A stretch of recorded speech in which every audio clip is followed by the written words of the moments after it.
there is a subtle tension many people carry without realizing it. The tension of watching themselves live. Not in a dramatic way, not with constant thoughts or analysis. Just a quiet background orientation where attention keeps turning back on itself. You notice how you're feeling. You check how you're doing. You track whether this moment is okay, manageable, or aligned. This episode is about what it's like when that watching begins to loosen, not because it stopped, but because it's no longer needed. For a long time, self-monitoring can feel responsible. It can feel like awareness, maturity, or care. You keep an eye on yourself so nothing goes off track. You stay aware so you don't get lost. But over time, that watching becomes effortful. There's a slight distance between you and what's happening. Life unfolds, but part of your attention stands just outside of it, observing, checking, adjusting. You're living and also supervising the living. Am I responding well? Should I be calmer? Is this reaction appropriate? Do I need to fix something here? These questions don't always arrive as words. Often they're just a sense of hovering, a constant orientation toward yourself as something that needs managing. There may come a point when that orientation softens, not because you decided to let go, not because you learned how, but because the effort no longer serves a purpose. You may notice this first in very ordinary moments. You're listening to someone without monitoring your response. You're doing a task without checking whether you're focused enough. You're walking without thinking about how it feels to walk. Life is happening, and you're not standing beside it watching. This doesn't feel dramatic.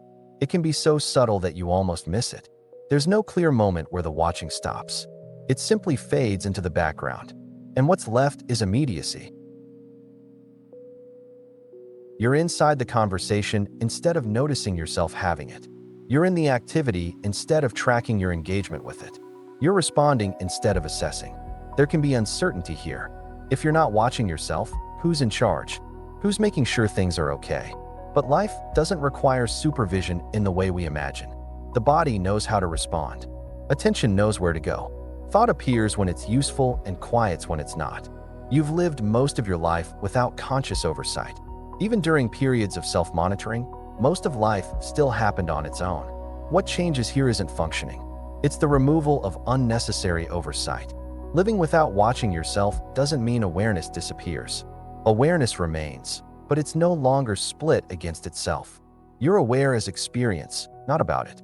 This distinction matters. When awareness is turned inward as surveillance, it creates tension. When awareness rests within experience, it creates ease. You're not trying to catch yourself being human. This shift can feel relieving in a quiet way.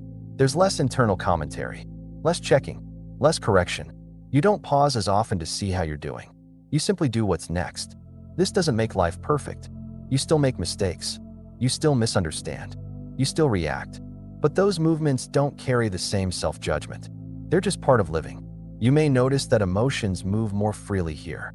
Irritation arises and passes without escalation. Interest appears without needing justification. Fatigue is noticed without resistance. Nothing is being graded. Living without watching yourself doesn't remove discernment. You still notice what matters. You still adjust when something needs attention. But the adjustments come from responsiveness, not self-surveillance. There's no internal manager standing over the process. This can feel vulnerable at first. Without self-monitoring, there's no buffer, no sense of distance to retreat into. You're simply here, participating. But there's also honesty in that. Life feels closer, less mediated, less filtered through evaluation. The mind may try to resume watching. That's natural. Habits fade gradually. When it happens, it doesn't need to be stopped. You can notice the watching itself the same way you notice anything else. It appears. It lingers. It fades. Nothing needs correction. This season isn't about eliminating self-awareness. It's about allowing awareness to rest where it functions best, within experience, not hovering over it. Ordinary life unfolds more smoothly when it's not being constantly checked.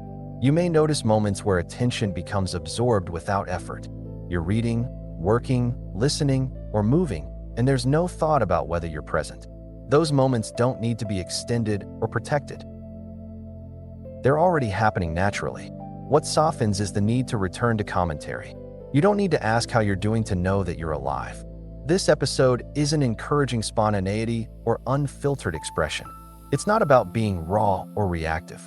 It's about recognizing that most of life already unfolds intelligently without oversight. You don't need to manage your humanity. Living without watching yourself doesn't mean you stop reflecting entirely.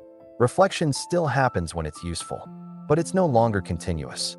You're not narrating yourself in real time. This can make daily life feel lighter, less effortful.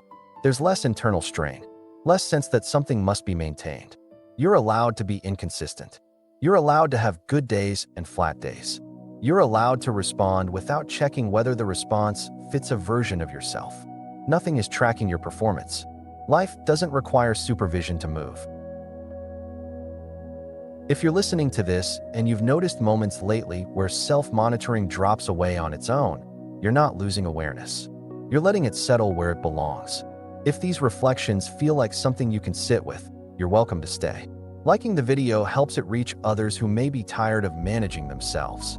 And if you want to keep a steady space like this available as the season unfolds, you can subscribe, not for guidance, but for companionship. If someone you care about seems more at ease lately, less concerned with how things appear or feel, you're welcome to share this with them, only if it feels right. Life doesn't need to be watched to be lived. It only needs room to move.